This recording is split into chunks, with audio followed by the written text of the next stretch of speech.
তো জনান্তি গানটার যে ব্যাক স্টোরিটা, এটা তপেশ দা আমাকে একটা রাইট আপের মতো দিছিল। ওইখানে অনেক সুন্দরভাবে জিনিসটা গুছায় রাখা। আমি গল্পটা নিজের মতনও বলার চেষ্টা করব না, আমি জাস্ট রিড আউট করবো আপনাদের জন্য। অ্যান্ড আসলেও গল্পটা অনেক ট্র্যাজিক, অনেক স্যাড। গানটা আসলে হ্যামলেটের প্রেমিকা ওফেলিয়াকে চিন্তা করে লেখা। হ্যামলেট যখন ওফেলিয়ার বাবাকে মেরে ফেলে, ওফেলিয়া জানতে পেরে অনেক কষ্ট পায়। পরে ওফেলিয়ার মৃত্যু হয় নদীর জলে ভেসে গিয়ে। ও নাকি ভেসে যাওয়ার সময় গান গাইছিল, কিন্তু ওফেলিয়ার মৃত্যু সুইসাইড নাকি দুর্ঘটনা, ওটা কেউ জানতে পারে নাই শেষ পর্যন্ত। এখন এই গান হচ্ছে আমাদের দেশের এক ওফেলিয়ার ঘটনা নিয়ে। মৌসুমী আক্তার, বয়স 23, গাজীপুরে কাজ করত গার্মেন্টসে। লালমনিরহাটের এক গ্রামে বাপ মা ফ্যামিলি চালায় ও সে এই বেতনে। কোভিড আসার পর ঢাকায় হুট করে লকডাউন দিছে, আর গার্মেন্টসের মালিক গার্মেন্টস সব বন্ধ করে দিছে। যার যেদিক খুশি যাক। মৌসুমীর জ্বর আসছে মেসে, চারিদিকে সব বন্ধ, লোকজন কেউ কারো না।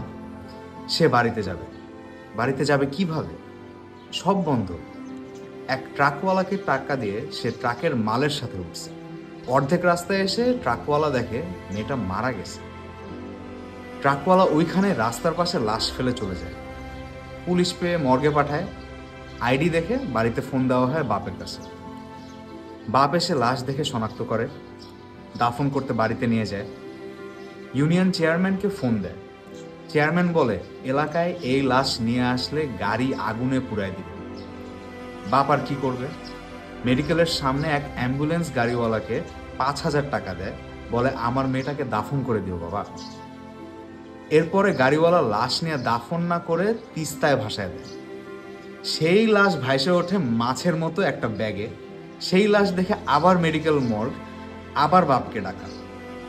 এর 2 দিন পরে জানা যায় পোস্টমর্টেম রিপোর্টে যে মেয়েটার কোভিড কোনোদিন ছিলই না। এই মেয়েটার মৃত্যু আসলে কিভাবে হয় সেটা ওফেলিয়ার মতনই জানা যায় নাই। আর সেটা নিয়ে তপেশ চক্রবর্তীর এই চমৎকার কম্পোজিশন আর গান জনান্তি।